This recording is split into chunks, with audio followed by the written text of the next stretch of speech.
सुनियो हमरो करुण पुकार। हे मैया जग के पालनहार, सुनियो हमरो करुण पुकार।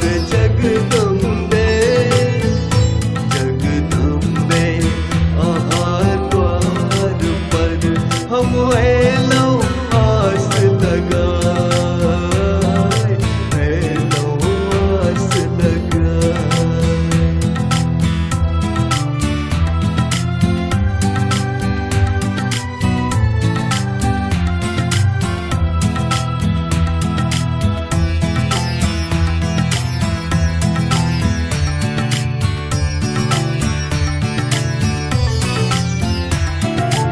भूखल प्यासल हारल थाकल अइलौं अहाँ दरबार,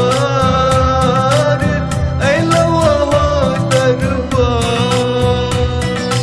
जीवन नैया डोल रहल अछि फसलौं बीच मझधार,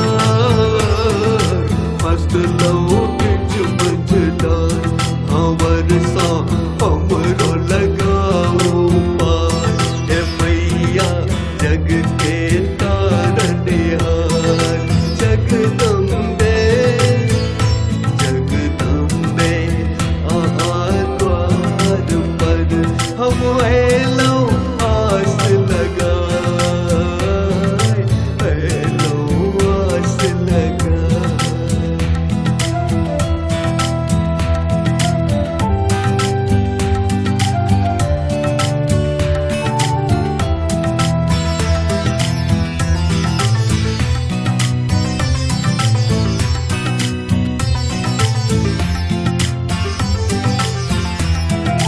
दीन दुखी के पुकार सुनै छी, करै छी उद्धार, करै छी उद्धार।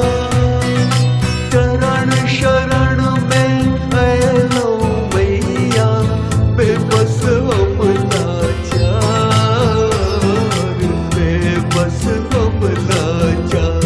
अहाँके महिमा अपरंपार, जनैये सगरो संसार। जगदम्बे जगदम्बे आहार द्वार पर हम एलौं आस लगाए, एलौं आस लगाए। हे मैया जग के पालनहार, सुनियो हमरो करुण पुकार। हे मैया जग के पालनहार, सुनियो हमरो